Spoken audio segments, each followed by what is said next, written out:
Salut à tous, bienvenue dans la seconde partie de cette petite série de formation en PHP et en PHP orienté objet.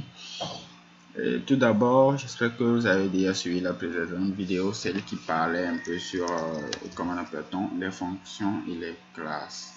Nous avons fait quelque chose un peu, nous avons créé un fichier pour serveur sans extension et nous avons créer des classes et des serveurs. Vous pouvez toutefois ajouter de l'extension, c'est pas aussi mal.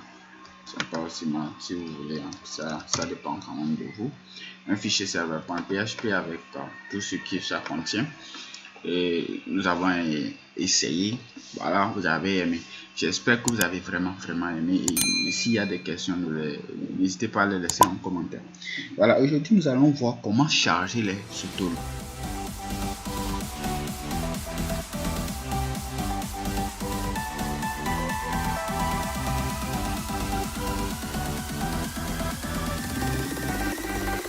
De créer un fichier comme ici, autoload, autoload.php et il suffit de faire comme ceci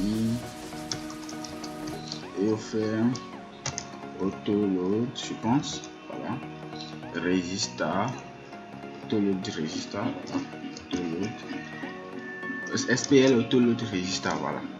Et nous faisons seulement quelque chose comme ça, fonction comme ceci, qui va prendre un paramètre classe, et nous faisons ceci,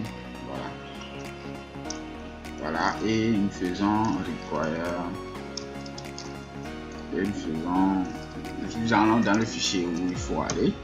Voilà, supposé que c'est dans public, voilà, point classe. Ici nous ajoutons le slash, voilà, point php. Ouais, si vous le faites comme ça, ça va marcher. Ça vous mentir, ça va marcher. Mais je vais vous apprendre comment faire un fichier autoload, voilà, et tout professionnel, tout cool quoi. D'abord pour ça, vous allez utiliser Composer. Ceux qui n'en ont pas, vous pouvez télécharger, c'est pas le Composer comme ceci. Donc on va initialiser le Composer. Donc on va initialiser le Composer, on fait composer.init, Composer init. Je pense que c'est bon. Donc il vous demande si le fichier que vous avez sélectionné c'est bon, c'est ça. Tu dis oui. Dans le dossier où va être stocké vendeur. Donc nous donnons une description. Voilà, tuto Composer. Voilà. Maintenant, vous mettez votre nom d'auteur. Voilà. Supposons moi je mets Cisco Codev. Je mets mon email. Voilà. Il y a un petit email invalide, donc on fait, je vérifie. Ok, je vois. Donc Cisco Dev, voilà. Stability, on met stable. Et c'est un projet, on met project. Licence, bon, vous pouvez mettre NIT Apache comme vous voulez, moi je mets NIT. On nous demande si you want like to define your. Et j'ai dit non, je mets no, ou bien je peux mettre yes, ça dépend. Search your package, et je fais aussi yes. Search your package, et comme ceci, et c'est fini. Vous pouvez, au niveau de define your stability, je vous conseille de mettre non. Ça va nous générer normalement un fichier .composer.console. Voilà. Composer.console là comme ça. Et si par exemple je viens ici, vous allez voir use share, utiliser un projet utilisateur composer.console. Vous voyez, donc et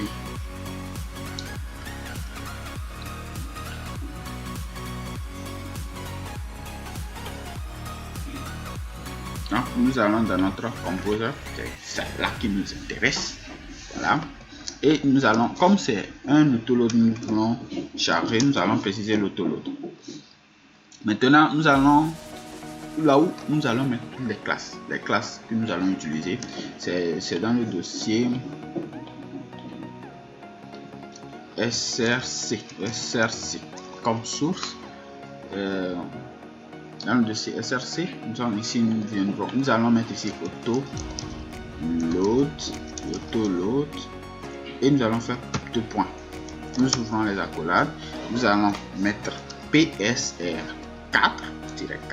2 points, nous allons mettre ici et nous allons mettre maintenant le namespace. Je vous avais parlé du namespace. Voilà, donc le namespace, nous allons mettre la boîte dans laquelle va se trouver tous les namespaces. Toutes les classes vont passer par un namespace. Ça sera encore plus pratique pour vous. Donc par exemple, si nous voulons définir un programme, nous allons passer par le namespace. Nous allons développer, et plus nous développons, vous allez mieux comprendre. Donc le namespace va commencer par quoi? Un app, et que le fichier racine de namespace, ça serait un app. Comme on le veut, vous pouvez mettre autre chose. Voilà. Maintenant, comme ça, c'est insuffisant. Donc nous allons mettre la racine. Comment on appelle-t-on? La racine, voilà, des choses comme ça. Et nous mettons le 2 points et nous allons préciser le fichier dans lequel va se trouver le 2. Donc src, là où il va aller charger toutes les classes. Voilà, c'est dans le fichier src. Donc nous avons précisé, et le namespace aussi prendra les classes directement là-bas. Au lieu de faire require new class, require et puis faire ce qu'on sort, nous appelons autoload et maintenant quand on en charge avec le namespace, il requiert en même temps la classe. Donc, comme je le disais, une fois qu'on insère ceci, on précise le fichier où sera chargé les autoloads, les classes. Maintenant, nous retournons dans notre terminal et on requiert notre composer.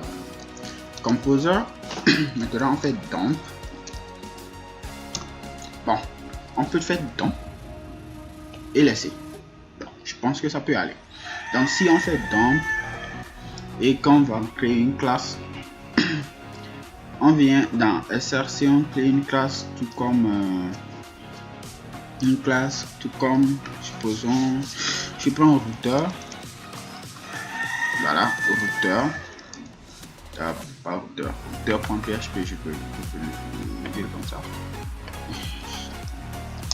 Voilà, routeur.php, nous ouvrons notre balise php. Voilà, et nous créons notre namespace. Voilà, en commençant toujours par app. Voilà, donc app.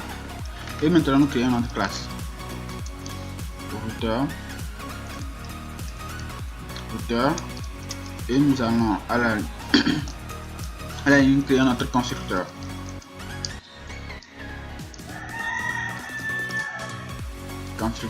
Et nous faisons echo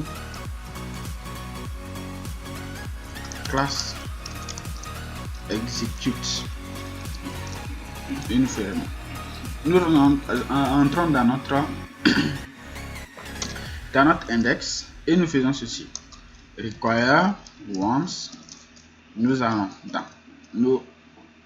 sortons pour aller dans notre vendeur pour charger notre autoload et que nous faisons $router est égal à new router. Voilà, et je sais pas pourquoi il fait comme ceci là. Voilà, je pense comme ça peut aller. New router, voilà, et que je viens, je dois lancer le serveur. Nous avons fait, je fais un coup de PHP server, PHP PO, non, public, CD public.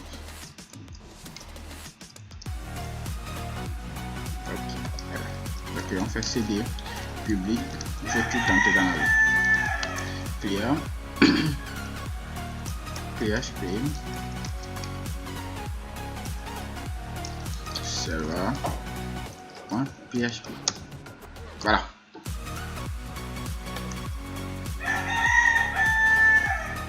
Donc on dit app class app router not found.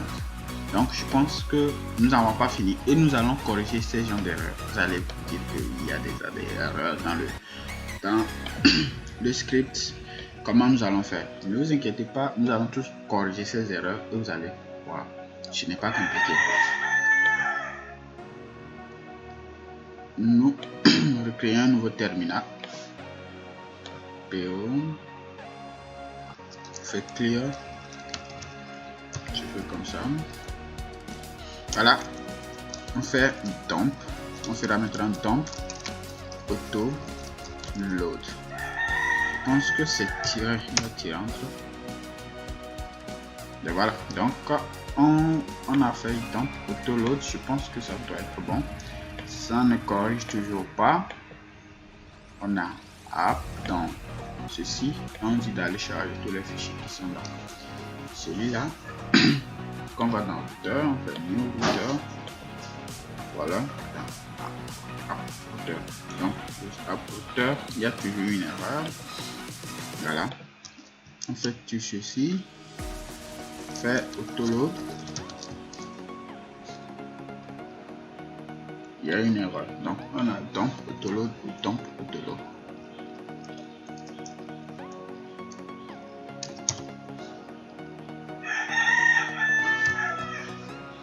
La plupart des temps, les erreurs sont dues soit à un mauvais réglage.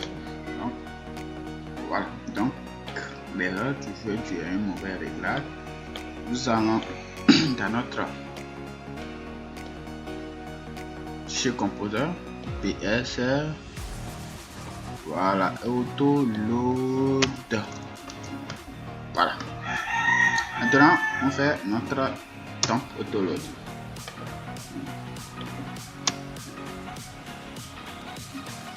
Je pense que c'est bon. Et bingo, c'est réglé. Donc vous voyez où était, comment appelle-t-on, le problème. Et je pense que cela a été un peu constructif pour voir comment on peut créer un autoload et comment l'exécuter. Voilà, les erreurs aussi que j'ai eu à rencontrer sont des genres de type d'erreurs que vous pouvez rencontrer. Maintenant, comment les résoudre, c'est pouvoir chercher à voir où est le problème. Voilà, donc quand ne pensez pas que c'est vraiment compliqué, c'est très simple comme ça. Donc lorsque vous chargez ça, vous aurez tous ces fichiers à l'intérieur, mais bon, c'est la base. Voilà, donc et voilà, donc si par exemple là, il y a des erreurs, vous voulez corriger certains trucs, il suffit seulement de faire composer app date, ce qui va vous générer un fichier .composer.log. Donc il va installer les dépendances, voilà, dans votre composer.log, tout ce qu'il faut. Voilà, donc ce sont des trucs. Si par exemple vous ajoutez ici des dépendances, par exemple si on met ici prepare PHP quelque, ça mettra directement là-bas. Donc essayez, bon, essayez ça chez vous, ça sera un peu plus pratique que vous apprenez ça chez vous et que vous arrivez à le faire comme ça. Ça sera vraiment cool. Alors, merci et j'espère que vous avez aimé la vidéo. Mettez un pouce bleu et abonnez-vous et surtout activez la cloche de notification. Ça c'est très important et on se dit à très bientôt pour une nouvelle vidéo. Ciao.